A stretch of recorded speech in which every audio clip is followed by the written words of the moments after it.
కాంట్రాక్టుల కోసమే Munugode MLA Rajagopal Reddy హైకమాండ్ను blackmail చేస్తున్నాడని మాజీ ఎమ్మెల్యే కూసుకుంట్ల ప్రభాకర్ రెడ్డి ఆరోపించారు. 18,000 కాంట్రాక్టు కోసం అప్పట్లో బీజేపీలోకి వెళ్లాడని, ఆ కాంట్రాక్టులో ఇబ్బందులు పసిగట్టి మళ్లీ బీజేపీలోకి వెళ్లే ప్రయత్నం చేస్తున్నాడని విమర్శించారు.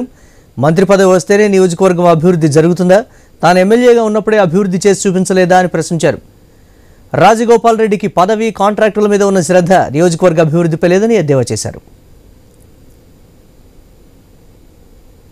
ఇవాళ మునుగోడు అభివృద్ధి కొరకు ఆయన నేను ఏదో త్యాగం చేస్తున్నా అంటుండు, కానీ మునుగోడు అభివృద్ధి కొరకు కాదు, ఆయన కాంట్రాక్ట్ల కొరకే ఈ రాజీనామా అనే డ్రామా మొదలుపెట్టిండు. ఈ డ్రామా ఇంకెన్ని రోజులో ఆడలేవు. మునుగోడు ప్రజల మీద ఉన్నది నీకు ప్రేమ కాదు, కాపట ప్రేమ, ఇది వాస్తవము. నీకు మునుగోడు ప్రజల మీద ప్రేమే ఉన్నట్టయితే నువ్వు మంత్రి దగ్గరికి వెళ్తావా, ముఖ్యమంత్రి దగ్గరికి వెళ్తావా, ఎవరి దగ్గరికి వెళ్తావా, వాళ్ళ దగ్గరికి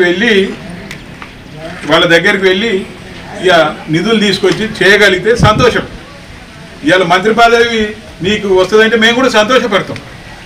కానీ మంత్రి పదవి అని స్టేజ్ల మీద బజార్లకు మాట్లాడితే రాదు. అది అధిష్టానం దగ్గర పోవాలి, మాట్లాడుకోవాలి.